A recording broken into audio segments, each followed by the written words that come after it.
Hi friends, this is Aki at 786 YouTube channel. Please subscribe and like and comment. ఈరోజు video వచ్చేసి మామూలుగా అయితే మనం రేషన్ బియ్యానికి వెళ్ళినప్పుడు మీ ఏలు పడట్లేదండి అంటారు, అప్డేట్ చేయించుకోండి అంటారు. మనం వెళ్ళి ఆధార్ కార్డు అప్డేట్ చేయించుకోండి, ఫింగర్ ప్రింట్ అవన్నీ అయినా పడవు రేషన్ కార్డు కాడికి వచ్చేసరికి. అది ఎందువల్ల ఇప్పుడు మీకు చెప్తాను ఈ వీడియోలో, స్కిప్ చేయకుండా చూడండి. మామూలుగా వచ్చేసి ఆధార్ అప్డేట్ చేస్తాం, మామూలు థమ్స్ ఐరిష్ అవన్నీ అప్డేట్ చేయించుకొని వస్తాం. మన రేషన్ కార్డు వచ్చి బియ్యం తీసుకోవడానికి వెళ్తే మీ ఏలు పడట్లేదండి, నాట్ రిక్వైర్డ్ అని వస్తుంది, చెప్తారు వాళ్ళు. ఇప్పుడు మనం ఏం చేయాలంటే సచివాలయం డేటా వేరుగా ఉంటుంది, మన ఆధార్ డేటా అనేది వేరుగా ఉంటుంది.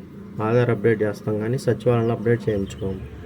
సచివాలయంలో ఎలా అప్డేట్ చేయించుకోవాలంటే అప్డేట్ ఈకేవైసీ అని ఒక ఆప్షన్ ఇస్తారు. ఇదివరకు అయితే జగన్ గారి గవర్నమెంట్లో వాలంటీర్ల దగ్గర ఆప్షన్ ఉంది యాప్లో.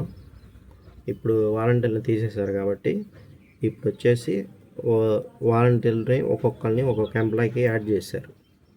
సచివాలయంలో 11 మంది ఎంప్లాయీస్ ఉంటారు కదా, ఆ ఎంప్లాయీస్కి ఒక్కొక్క వాలంటీర్ని ఒక్కొక్కరికి యాడ్ చేశారు.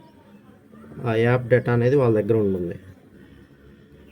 వాళ్ళ దగ్గరికి వెళ్ళి మీరు ఎలా తెలుసుకోవాలి అంటే, మాకు ఎవరున్నారు ఎలా తెలుసుకోవాలి అంటే, మీకు పింఛన్ ఇస్తారు కదా మీ ఇంట్లో ఎవరో ఒకరికి, ఆ మేడం గారిని అడిగితే చెప్తారు. ఆ పింఛన్ ఇచ్చే వాళ్ళని అడిగితే వాళ్ళు చెప్తారనమాట.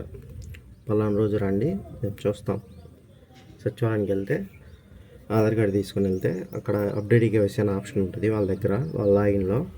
ఆ అప్డేట్ ఈకేవైసీ చేసిన వెంటనే 24 అవర్స్లో మీ ఆధార్ డేటా అనేది సచివాలయం డేటాలో అప్డేట్ అవుతుంది. అప్పుడు ఆధార్ డేటా ఈ డేటా మ్యాచ్ అవుతుంది. కొంతమంది పేర్లు తప్పుకుంటాయి, కొంతమంది చదువుకునే పిల్లలు వచ్చేసి క్యాస్ట్ ఇన్కమ్ అవి అప్లై చేస్తూ ఉంటారు. ఇప్పుడు ఆధార్లోనే ఒక పేరు ఉంటుంది, క్యాస్ట్ ఇన్కమ్లో ఒక పేరు ఉంటుంది. అది కూడా ఈ అప్డేట్ చేసుకోకపోవడం వల్ల అట్లా పడుతూ ఉంటుంది. అవి మిస్టేక్స్ అన్నీ పోవాలంటే ఆధార్ అనేది సచివాలయానికి వెళ్ళి అప్డేట్ ఈకేవైసీ చేయించుకోవాలి రేషన్ కార్డుకి. అప్పుడు స్పెల్లింగ్ మిస్టేక్స్ అన్నీ క్లియర్ అయిపోతాయి. చాలామంది నన్ను అడిగారు, అందుకని దీని గురించి ఈ వీడియో చేయడం జరుగుతుంది. దయచేసి లైక్ చేయండి, సబ్స్క్రైబ్ చేయండి, షేర్ చేయండి, నన్ను సపోర్ట్ చేయండి. Thank you.